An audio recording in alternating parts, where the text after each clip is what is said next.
Bonjour à tous, donc je suis en compagnie d'Aurélie Lyon, donc il y a une jeune autrice qui a écrit Quand vient la Horde aux éditions Scrinéo, donc Aurélie bonjour. Bonjour.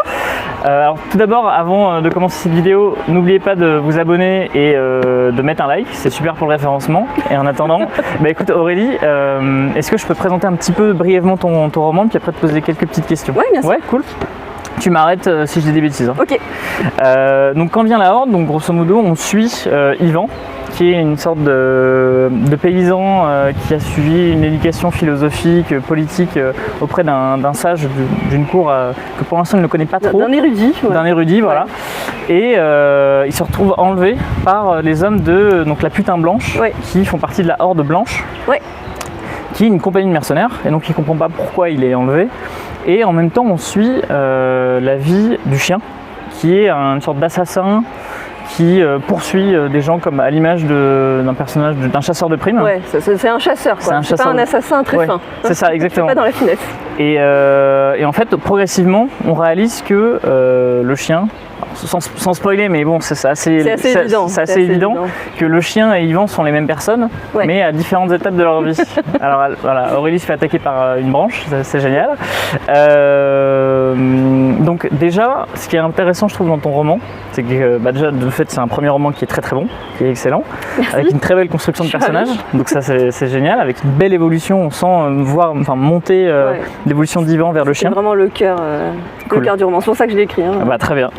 Et ce qui est intéressant aussi, c'est que tu as repris l'histoire de la Corée. Enfin, plutôt, tu as fantasmé la Corée. C'est une Corée fantasmée. Ouais. C'est une Corée fantasmée qui a été envahie par la Russie. Alors, déjà, pourquoi tout simplement, la question, c'est pourquoi ce thème-là en particulier qui t'intéresse? En fait, j'avais vraiment envie de montrer, donc je le mets dans la bio, que j'ai été inspirée notamment par un voyage que j'ai fait au Turkménistan, qui n'a rien à voir, mais ce qui m'a vraiment fascinée là-bas, c'est que ça fait des décades que l'URSS est passée et est tombée d'ailleurs. Et en fait, les populations ne se sont pas mélangées. Il y a toujours l'oligarchie russe qui parle russe, qui est vraiment typé russe. Et il y a toujours les Turkmènes qui parlent turkmène, qui parlent aussi russe, mais il n'y a pas de mix. En fait, il n'y a pas de métissage entre les deux. Il y en a peut-être à la marge, mais c'est vraiment flagrant et ça m'a frappée en fait. Et je me suis dit, quel univers génial pour un roman. Enfin, j'avais déjà une histoire en tête et c'est vraiment l'univers qui est venu se greffer dessus. Après, j'ai fait des constructions et tout ça, et finalement, je suis pas restée avec les Turkmènes. Et j'adore la Corée. C'est un pays vraiment pour lequel j'ai eu un coup de cœur énorme, et je me suis dit, allez hop. Est-ce que tu as vécu là-bas pendant longtemps? Non, j'ai travaillé 3 mois en Corée, et vraiment, je voulais plus partir. Non, et parce que là, tu parles du fait que les sphères ne se rejoignent pas, grosso modo. Yvan, lui, est un personnage métis, c'est un enfant métis. C'est un métis, mais là-bas, donc c'est assez mal vu. De toute façon, il connaît pas son vrai père. Mais dans son enfance, il est vraiment, on va dire, il est insulté, rabaissé à cause de se s'en mélanger, aussi bien par l'oligarchie, on va dire, russe, que par les natifs. Et comment alors c'est un premier roman, donc je pense que tu as dû tâtonner pour construire les personnages. Est-ce que tu as eu des conseils de ton éditeur, ou parce que c'était un premier manuscrit qui a été envoyé? Comment ça s'est passé? Donc c'est le premier roman qui est publié, cela dit c'est pas le premier que j'écris. J'ai fait beaucoup d'armes sur le premier que je suis en train de retravailler en ce moment. Et en fait non, j'ai pas tellement lutté, c'était vraiment... j'ai tout sous ma douche comme beaucoup de gens, je sais pas, l'esprit s'évade. Et en fait tout de suite j'ai eu la scène de fin. La scène de fin m'est tombée dessus. Et en fait le personnage de Yekaterina, donc la chef mercenaire, il est venu tout de suite, vraiment dans son physique, dans son caractère tout de suite. Et Yvan en fait est venu super facilement aussi. D'accord. Non, vraiment pas de... Et tu as eu des inspirations? Parce que moi je sens une sorte de mélange avec Glenn Cook, donc la compagnie noire, mais avec une certaine nuance, parce que ces mercenaires-là sont très violents, alors que dans la compagnie noire... ils sont plus attachants. Ils sont plus attachants et ils commettent, on va dire, moins de méchanceté, moins des crapules. Alors c'est pour ça que je me dis, on peut peut-être avancer un petit peu. Je me dis, est-ce que tu as une influence de Mark Lawrence, si tu as peut-être lu les livres de l'Empire brisé? J'ai pas aimé. T'as pas aimé? Je trouvais que c'était vraiment violent pour être violent. D'accord. Pour le coup, Mark Lawrence, je trouvais ça gratuit. Et la compagnie noire, j'aimais beaucoup, mais je voyais pas où ça allait. Et donc en fait, j'ai jamais fini le premier tome parce qu'il me manquait vraiment un enjeu un peu plus fort. Peut-être qu'il arrive après, mais je l'ai pas vu. Par contre, j'adorais. C'est vrai que j'ai beaucoup aimé ce style, j'ai beaucoup aimé cette ambiance. Après, au niveau inspiration, en fait, ça fait peut-être pas très intellectuel, mais c'était plus... moi, c'est le manga, en fait. Je lis énormément de manga.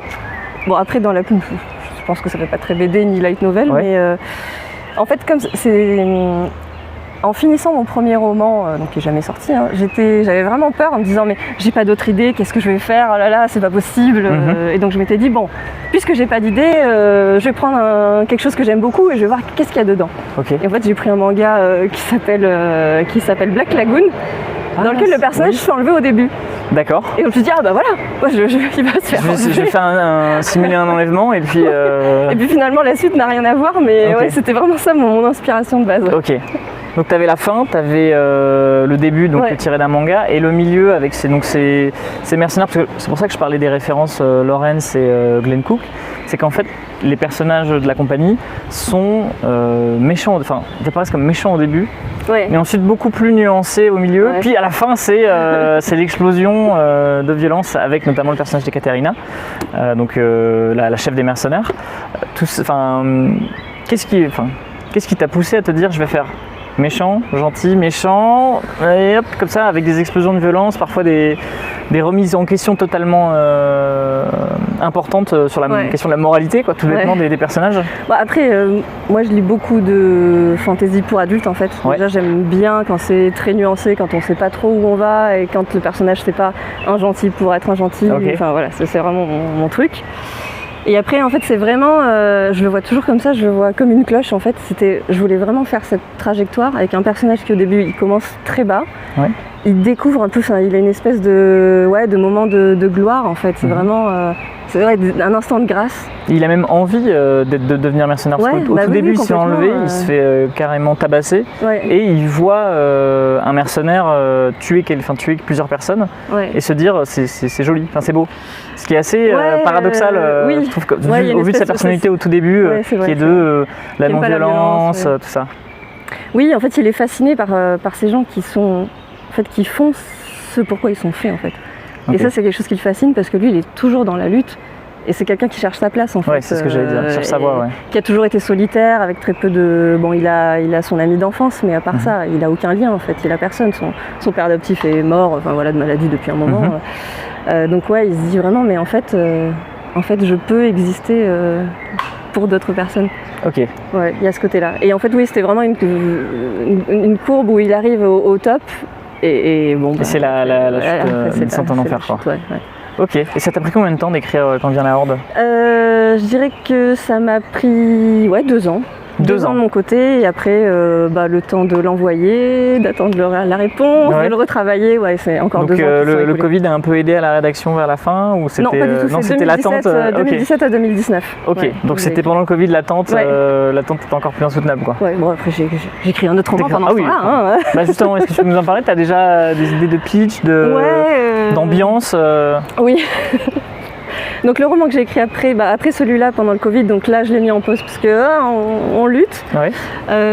Lui c'est un roman qui se passe en Mésopotamie. J'adore Babylone, j'adore la Mésopotamie et j'ai fait un voyage en Iran il y a quelques années. J'étais fascinée par... là-bas c'est Elam, la civilisation Elam. C'est la civilisation élamite, bien sûr. Et qui a mis beaucoup de bâtons dans les roues babyloniens depuis un temps. Et en même temps, en parallèle, j'avais une envie de prendre des personnages âgés. En fait, j'en ai marre de voir des jeunes, là, toujours ils sont pimpants, ils sont pleins d'énergie. On a marre des jeunes, retenez ça, on en a marre des jeunes. Non mais c'est vrai, ils sont beaux, c'est trop facile. Ils sont innocents, ils ont la vie devant eux. Et en fait, j'avais vraiment envie de prendre des personnages qui ont vécu, et leur vie elle est déjà derrière eux en fait. Donc le personnage principal, c'est une ancienne générale qui a été complètement déchue, vraiment qui a subi un coup monté, on va dire, et qui a... elle est un peu plus jeune parce que il vivait un peu moins vieux, mais dans notre époque, elle aurait 60 ans, quoi. Là, elle en a une cinquantaine. Excuse-moi, c'est déjà bien. Et donc elle qui est complètement alcoolique, qui vraiment s'enferme dans son passé en ressassant beaucoup ses rancœurs et à cause de qui est-ce qu'elle est là. Et en fait, la personne qui a créé sa chute vient la chercher pour la récupérer en lui disant maintenant j'ai besoin de toi, je veux faire une révolution dans la cité-état où on est. Okay. Et en fait, il n'y a que toi qui peux soulever les foules, quoi. Donc vas-y, viens. Non, non, je veux pas venir. Non, laissez-moi cuver mon vin. Voilà, et c'est vraiment autour de la dualité entre ces deux personnages. Une qui est prête à tout pour atteindre son but, et l'autre qui est vraiment quelqu'un de viscéral, d'instinctif, voilà, qui donne tout en fait. Ok. Donc voilà, ça c'est celui-là. Et parce qu'il y en a d'autres encore. Oh là, vas-y, je t'en prie. Celui que je suis en train de retravailler en ce moment, qui est le premier que j'ai écrit. Là, c'est une fantaisie historique pour le coup, vraiment. Alors là, parce qu'à chaque fois je reprends des éléments, je remets un peu à ma sauce, voilà, je mets un petit peu de. Là, c'est vraiment historique sur la conquête de l'Espagne par les Berbères du coup au 8e siècle. Par les Berbères, d'accord, oui. Voilà.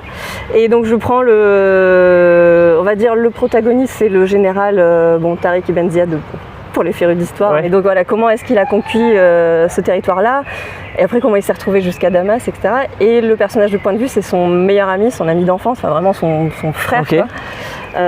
Et qui, voilà, tous les deux, en fait, ils essayent de dédier toute leur vie pour faire sortir l'autre et que l'autre se retrouve sa liberté en fait. D'accord. Et donc c'est vraiment une relation très forte et très positive que j'ai entre les deux. Et après avec tout le côté historique et je mets de la magie dedans, de la magie liée au vent. Ok. Voilà. Avec les djinns. Ouais. C'est une histoire avec des djinns, avec le sceau de Salomon, voilà, qui est un ancien artefact qu'on retrouve dans la Bible. Ok. Voilà, donc je m'amuse bien avec ça. Et c'est le mot de la fin. Ça a l'air, le tout a l'air génial, que ce soit la fantaisie mésopotamienne ou la fantaisie, on va dire ibérico-berbère, ça a l'air top. Écoutez, quant à vous, n'hésitez pas à laisser des commentaires pour dire ce que vous avez pensé de Quand vient la Horde et voir si les pitchs lisez-le déjà. Et puis après revenez pour faire des commentaires et n'hésitez pas à voir ce qu'on en pense sur le site. Et puis écoutez, à plus tard. Salut. Merci.